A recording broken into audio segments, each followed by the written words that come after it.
شادیاں شروع ہوتی ہیں نا یا کوئی بھی فنکشن ہو تو ساری عورتیں بیٹھ کے یہ کہتی ہیں ڈیزائنرز کتنے مہنگے ہو گئے ہیں، ڈیزائنرز کتنے مہنگے ہو گئے ہیں. تو ان سے یہ پوچھا جائے کہ ڈیزائنرز پہ جانا فرض ہے؟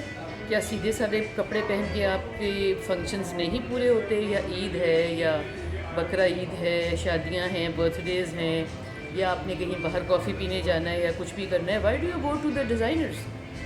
اور پھر یہ ہے کہ ہماری پڑھی لکھی بچیاں ہیں، ہماری اچھی عقل والی بچیاں ہیں، وہ بیٹھ کے چیزوں کو ڈیزائن بھی کر سکتی ہیں اور دیکھ کے درزی سے بھی کپڑے سلوا سکتی ہیں. مگر جب آپ بار بار ان کے پاس جائیں گے اور بار بار ان کو کہیں گے اور ان کو کہیں گے آپ کے بغیر ہمارا گزارا ہی نہیں ہے، تو پھر آپ یہ بتاؤ کہ پھر ڈیزائنرز تو قیمتیں بڑھائیں گے نا. اور جب وہ جتنی قیمتیں بڑھاتے جاتے ہیں آپ اور ان کے پاس جاتے ہیں. میں نے تو بہت ہی ریئلائز کیا ہے کہ جتنا کوئی ڈیزائنر جو ہے وہ قیمتیں بڑھاتا ہے اور روڈ ہے، اتنا ہی لوگ ان کے پاس جانا پسند کرتے ہیں کہ وہاں تو ٹائم ہی نہیں ملتا، وہاں تو بیٹھنا ہی نہیں ہوتا، وہاں تو وہ فارغ ہی نہیں ہے، وہاں تو وہ منہ ہی نہیں لگاتی.